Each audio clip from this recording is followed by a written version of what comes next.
Hey guys, Kyle the Death Knight of Anime here, bringing you my review for One Piece episode 825. And aside from the problems in the beginning of this episode, like it was just a recap and the whole thing with the intro.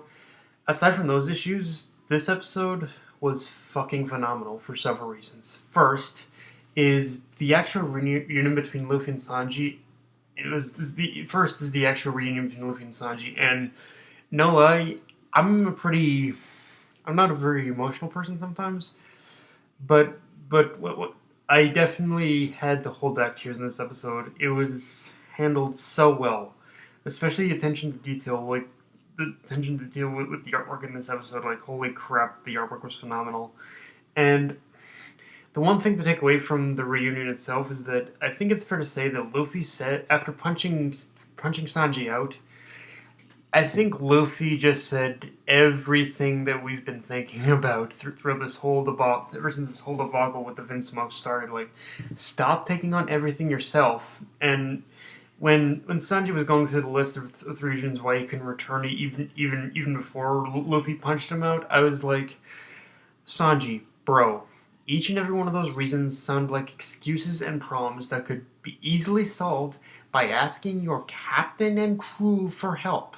And I just I just breathed a sigh of relief when pretty much Luffy ended up calling Sanji out on every single one of his lies.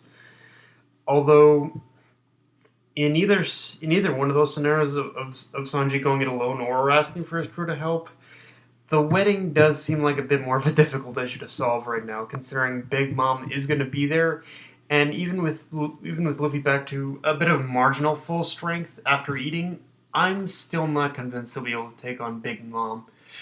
He'll be able to take on Big Mom like he has with every single other pirate he's faced up to this point, like with Eneru, with Crocodile. Yeah, it's Big Mom as a whole is elite compared to those guys, and yeah, it's like I'm I'm not sure. I think it's going to take a lot more strategy than I think it's going to take a lot more strategy than when Luffy's is normally used to, because I don't think that just the usual usual punch the shit out of the opponent is really going to help in this situation.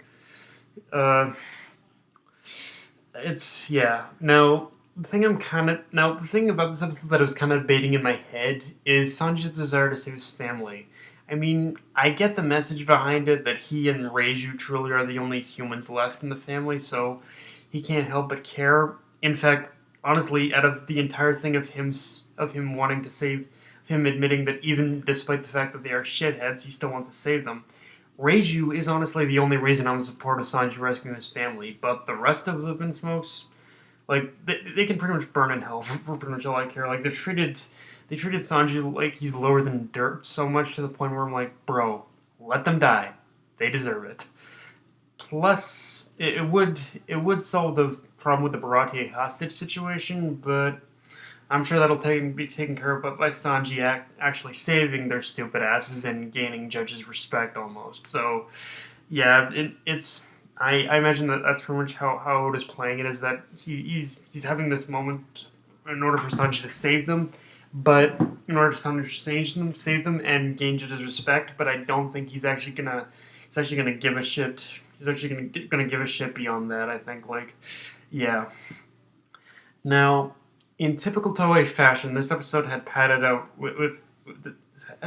this episode was padded out with a few added and extended scenes here and there, but there were two that really caught my eye, of course, and you definitely know what one of them is, but I definitely want to get the lesser one out of the way. The first one that caught my eye is the scene of Sanji imagining the unconscious chess soldiers as the dead bodies of the chefs of the Baratier. Like, that alone was a great little detail that did a rather gruesome perspective to the whole situation. I mean, you could definitely argue that it definitely is it's probably what you don't see is in a scene that makes it more powerful, but I think in this case it actually added something that I definitely feel that wasn't in the manga. Like it actually added a bit of a honestly, I think it added a bit more of a it added a bit more to the gruesome and serious nature of of the whole Baratier hostage situation that I never thought of before. Like, yeah, the Vinsmokes are serious enough that they definitely would kill they would kill every single chef on the Baratier. Although the only thing honestly, the only thing that really kind of, I will admit, the one thing that does kind of make me feel a little iffy about that is that, okay, pretty much Zeph as a character, he's of course the it's pretty much he's pretty much this kind of adopted father figure of Sanji. That's part is true, but even more than that, even though Zeph kind of lost his leg, he was still pretty much a pirate and a veteran of the Grand Line. Like he knew he knows everything there is to know, a lot of what is to know about the Grand Line. So he survived the Grand Line. So it really makes me wonder if he even it really makes me wonder if he even is painfully aware of the. I wonder if it really just brings up the whole thing of, is Zeph powerful enough in order to take on, would Zeph would Zeph be able to survive a bit of an encounter with the Vinsmokes? With the Vinsmokes and the Germa. I don't know about the other chefs, but I definitely know that Zeph would in fact be able to survive an encounter with Germa 66. Like, I don't think there would be a problem there. But again, I think the reason he's poorly worded is for everyone else. Like, yeah, I don't, looking back at it, I really can't see Zeph actually getting hurt throughout this whole thing. Yeah, and like I said, the other definitely more noteworthy scene is the introduction to Charlotte introduction to Charlotte Katakuri, and there are a couple significant things to note about his appearance here. The first is that he's one of the Sweet Commanders, so he's gonna be probably a bit of a secondary villain, secondary antagonist for I want to assume that the remainder of this arc, and he's probably going to being one of the, he's probably going to be like the final boss that's going to end up fighting. It's going to end up fighting Luffy. Like, honestly, I don't see Luffy. I don't see Luffy. Honestly, again, I don't see Luffy being able to survive Luffy versus Big. At this point, I don't see a Luffy versus Big Mom. Luffy versus Big Mom being pretty much the one final climactic fight in this arc. I think it is going to be Luffy and Katakuri going at it. So, yeah. And the fact that he's one of the Sweet Commanders just kind of adds to the whole thing, too. So, yeah. The second thing to note is that his appearance in this episode is actually different from the manga. In fact, if we're going on what was adapted in this episode and Toei's usual pacing, pretty much Katakuri wasn't supposed to appear until maybe 3 or 4 episodes later.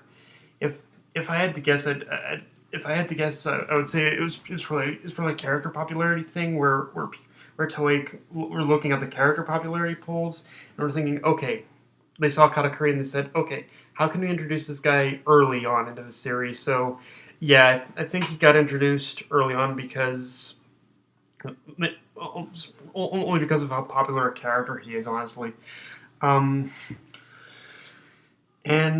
the third thing to note is we got a little tease as to what he can do, as to what we can do from him basically predicting that the whole door to the chateau would end up opening, which I won't say how he did it, but I will say it is linked to hockey, definitely. So yeah, although then again I think that's maybe a bit too much of a spoiler. You could probably figure out the rest from there.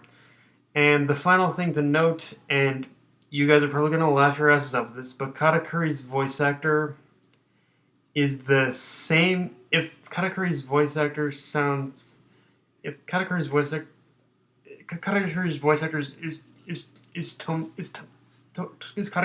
actor, and the funny thing about Katakuri's voice actor is that it's the same one who played who's actually voicing Gintoki in Gintama.